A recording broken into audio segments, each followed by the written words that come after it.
Otep à tous, bien-aimés frères et sœurs. La Russie voulait prendre le Donbass, c'est-à-dire 4 régions. Il reste quelques poches de résistance.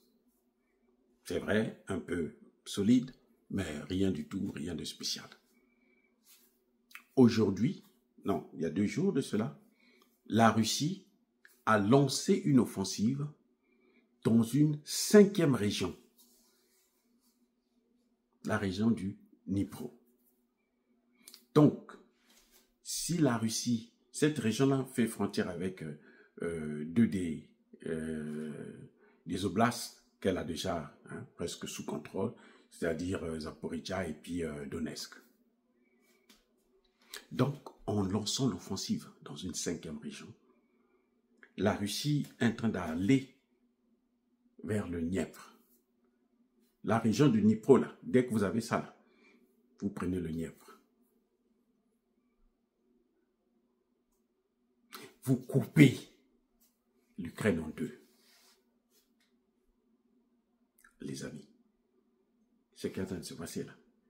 La Russie utilise de gros moyens. Je vous ai dit, Fab 3000, là, ça fait un trou de 10 mètres de profondeur sur un rayon de 230 mètres. Vous voyez, non? C'est tout un quartier. C'est tout un stade qui s'envole, qui va en éclats.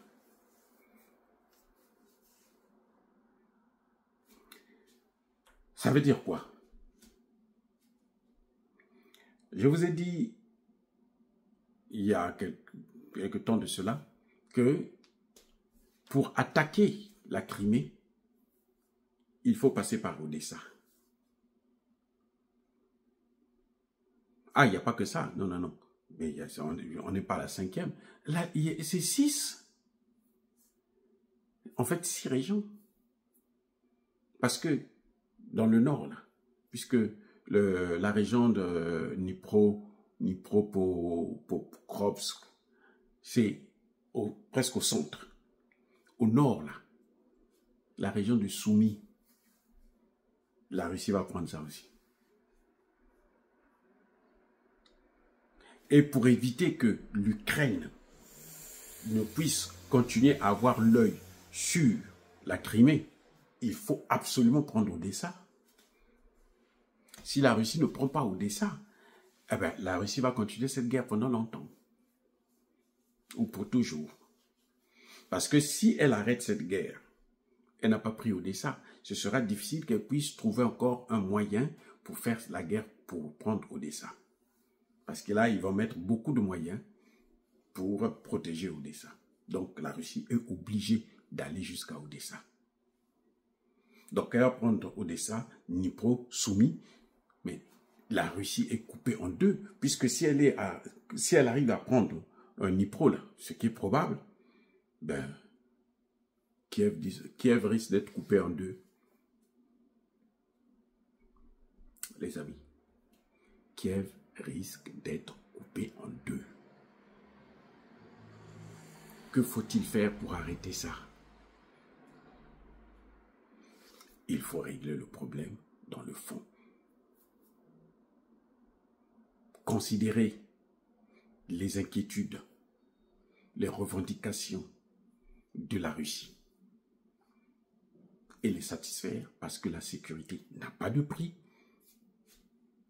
pour qu'on aille vers une paix définitive, pas une paix où, bon, on va attendre, on va s'équiper, s'armer pour reprendre la guerre parce que les autres aussi vont se préparer.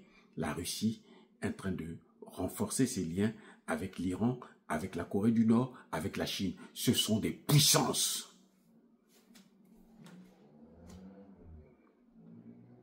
L'OTAN ne peut plus faire face à eux. Non. Déjà, la Russie seule a vaincu l'OTAN. La Chine seule peut vaincre l'OTAN. La Chine seule, elle peut vaincre l'OTAN. La Russie et la Chine, les deux là, ils écrasent l'OTAN.